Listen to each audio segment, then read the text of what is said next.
वाली थ्योरी क्या बोलती थी? सबसे पहली बात, लेमार्किज्म किसने दिया था? लेमार्क ने दिया था। लेमार्क आपके फ्रांस के साइंटिस्ट थे। उन्होंने बोला कि जिस अंग का आप यूज करोगे वो अंग उतना ही उसका विकास होगा, वो अंग उतना ही बढ़ेगा, और जिस अंग का आप यूज नहीं करोगे तो धीरे धीरे धीरे वह अंग आपका विलुप्त होता जाएगा। जैसे एग्जांपल दिया जिराफ की गर्दन।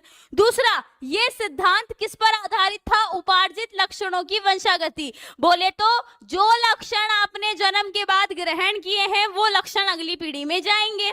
तो लेमार्क का मेनली पॉइंट क्या था? यही था, उपार्जित लक्षणों की वंशागति।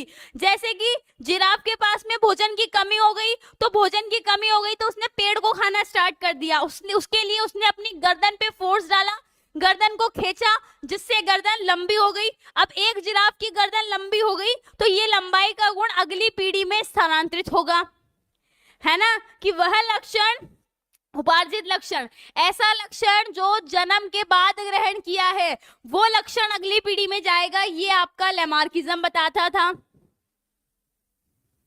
ठीक है, रिकॉल करवा रही हूं ताकि आज का लेक्चर अच्छे से समझ में आए। फिर लेमार्क ने मेनली 4 पॉइंट्स को ध्यान में रखा था। सबसे पहले तो था आंतरिक जैव बल। जैसे कि मान लो कि अगर मुझे मेरे हाथ को बड़ा करना है या फिर अगर मैं मेरे हाथ के ऊपर फोर्स लगाऊंगी इंटरनल तो मेरे हाथ की लेंथ बढ़ जाएगी।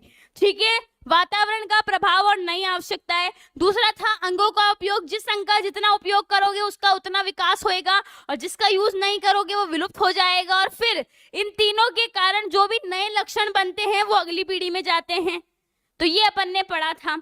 अब आज अपन को बात करना है कि आपके, वापस समझो क्या बताया मैंने सिंपल सी बात बताई कि जो लेमार्क की थ्योरी थी वो लेमार्क की थ्योरी अपन को बोल रही थी उपार्जित लक्षणों की वंशागति होती है। उपार्जित लक्षण मतलब वे सभी लक्षण जो हम जन्म की बाद ग्रहण करते हैं वो अगली पीढ़ी में स्थानांतरित होते हैं। अगर इसे हम देखें तो क्या होगा कि एक रेसलर है, तो रेसलर ने अपनी बॉडी बना रखी है, उसको मस्त लड़ाई करना आती है, फाइटिंग करना आती है, तो उसका बच्चा भी रेसलर होगा, है ना? अगर हम लेमार्क की बात माने तो अगर रेसलर है तो रेसलर के पास में बॉडी वगैरह है ना, लड़ने की आर्ट वगैरह है, तो उसका जो बच्चा होगा उसमें भी ये सब होना चाहिए, पर ये सब उसके अंदर हुआ ही नहीं, है ना? अगर लेमार्क का नियम सच होता तो वैसा उसमें होता।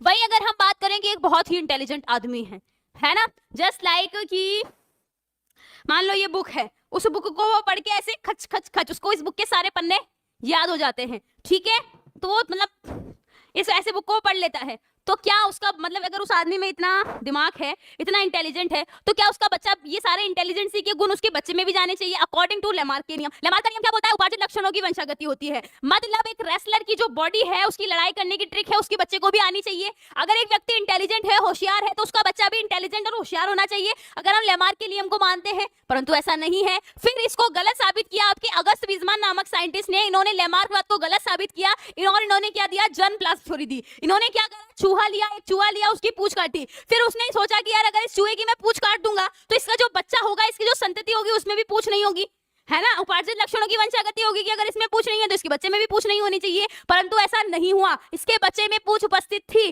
फिर उन्होंने लगातार 21 पीढ़ी तक चूहों की पूंछ काटी, फिर भी उन्हें जो संतति मिली अंत में उसके ऊपर पूंछ उपस्थित थी। और इससे क्या सिद्ध होता है कि जर्म प्लाज्म के अंदर मतलब जनन कोशिका में अगर कोई परिवर्तन आता है तो वही अगली पीढ़ी में जाता है। अगर कायिक कोशिका में कोई परिवर्तन है तो वह अगली पीढ़ी में स्थानांतरित नहीं होता है। बताओ